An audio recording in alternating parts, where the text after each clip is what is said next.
Hi, welcome back. For those of you who are joining me first time, I am Hasid Thanki, the founder of presentation series called Intro to Individual Life Underwriting.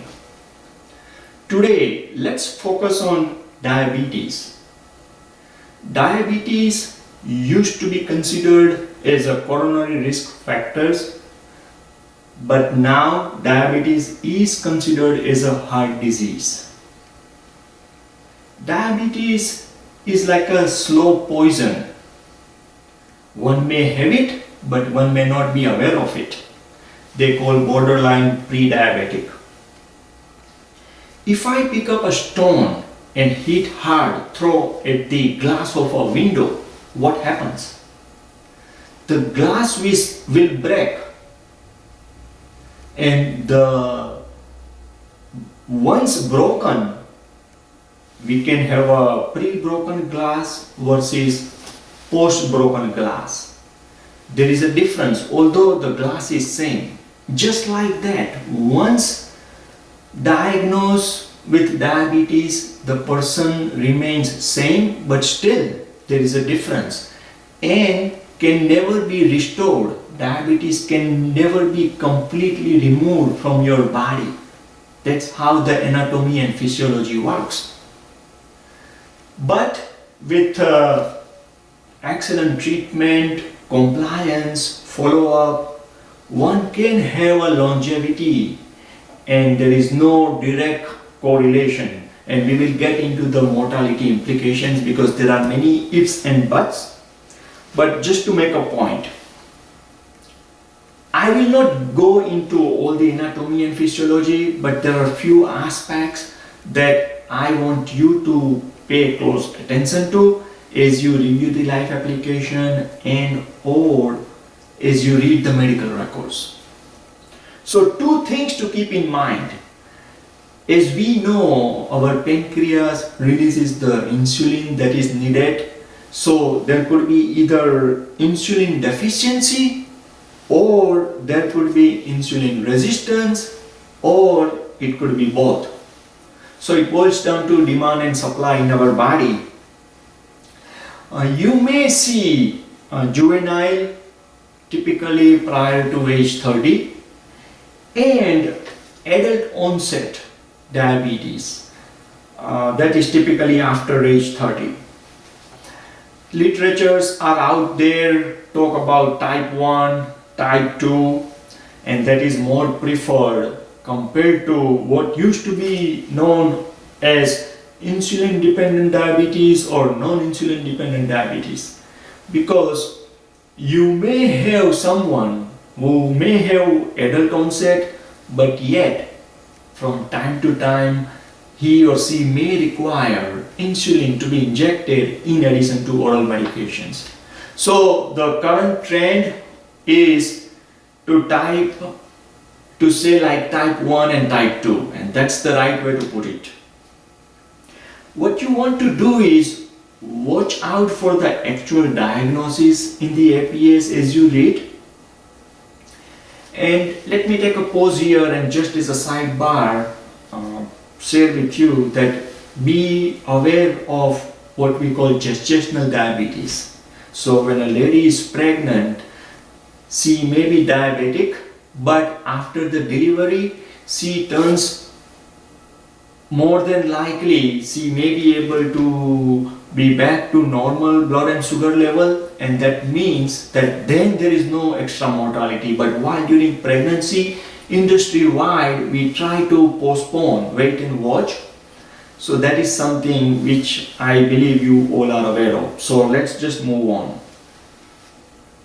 As I was saying that when it boils down to diabetes, the key number is A1C, and in industry, majority of the companies would label as a pre-diabetic. Even in clinical practice nowadays, that is the trend. The clinical and insurance, these are the two different things.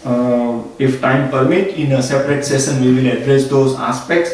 But for your practical purpose that you will see in your routine underwriting, A1C of 5.7 to 6.4 is considered pre-diabetic. So that's something you may want to pay close attention to. Now, there are another aspects that you may want to, as you read the medical records, look into. And first and foremost, where is the insured when it boils down to the treatment compliance? You may be surprised, but there are companies out there that if they see A1C of over 10, then they are not comfortable extending any offer. You will see another companies, another life underwriting manual where they may be willing to consider even at A1C of 11, A1C of 12. And why is that? Because every company, they go by their own actuarial supported data, research, and their own claims experience. And that's how they price the policy. Okay, so what are the complications? As you go through the medical records, you may want to pay attention to acute or chronic, micro or macro. So is the insured that you are underwriting, is he having history of coronary artery disease, peripheral vascular disease, stroke, or there could be a microvascular disease, maybe retinopathy, nephropathy. Those are the details that you want to look for. And as we stated in our first session, to underwrite means to correlate.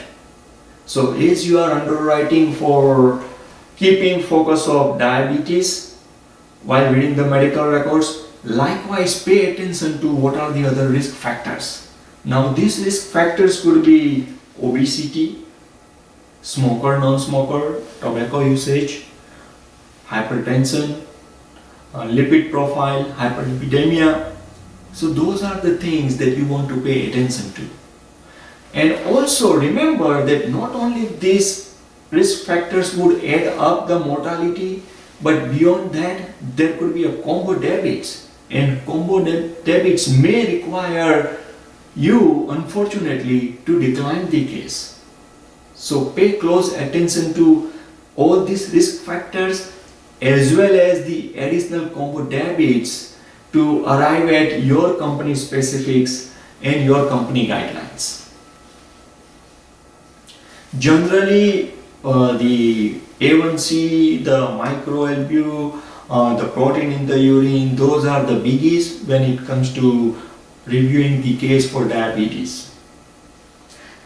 I would say that one aspect, and that is to underwrite means to correlate. So diabetes is very typical that you will see in your daily routine. I doubt you will have any day where you will not have any application that you will not find where there is a reference to diabetes. So diabetes is something that you will see every single day, I would say without exaggeration.